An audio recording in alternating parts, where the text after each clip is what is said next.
Acting Sheriff Joe Bain is looking to win the election and officially become sheriff of his small, rural California community, but his troubles are piling up. The old sheriff was mildly crooked, and there's a vocal population who wants to modernize or get left behind as the rest of California experiences incredible growth in the post-war years, which means getting rid of the old guard like Bain. On top of all of this, Ausley Wyatt has been paroled and moved back into town 16 years after he was convicted of a terrible crime. Though he has always maintained his innocence, Ausley was found guilty primarily on the testimony of 5 prominent citizens. Sheriff Bain wants to maintain order and keep his community peaceful, at least through the election. Ausley's mere presence, however, has infuriated a lot of people.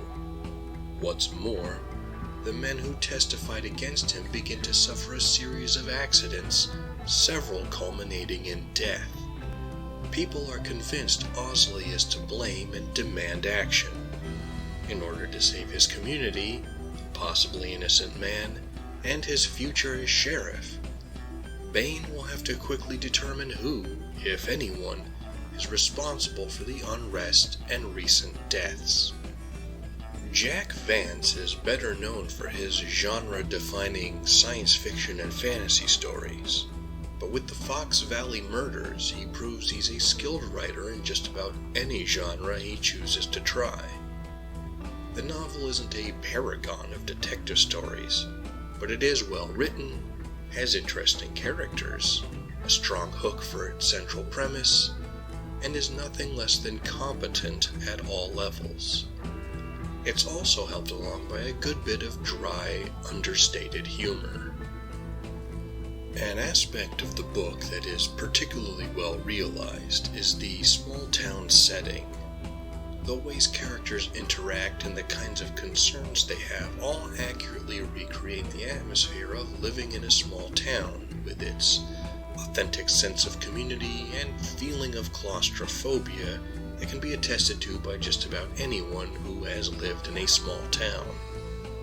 The good and bad of it are both represented here, and especially brought to light in the tension between those who want to modernize and those who live in Fox Valley specifically because it is small and out of the way. It also makes it sound more like a possibility when the citizens start talking about taking the law into their own hands. One philosophical concern present in the novel is the question of when does punishment end? Few people are ready to give Ausley Wyatt a chance to reintegrate, with a vocal group being outwardly hostile. Joe Bain feels caught in the middle because he doesn't think much of Ausley, yet he takes his job seriously, pointing out on multiple occasions that even if Ausley was guilty in the past, he has served his sentence and is legally allowed to return to his life.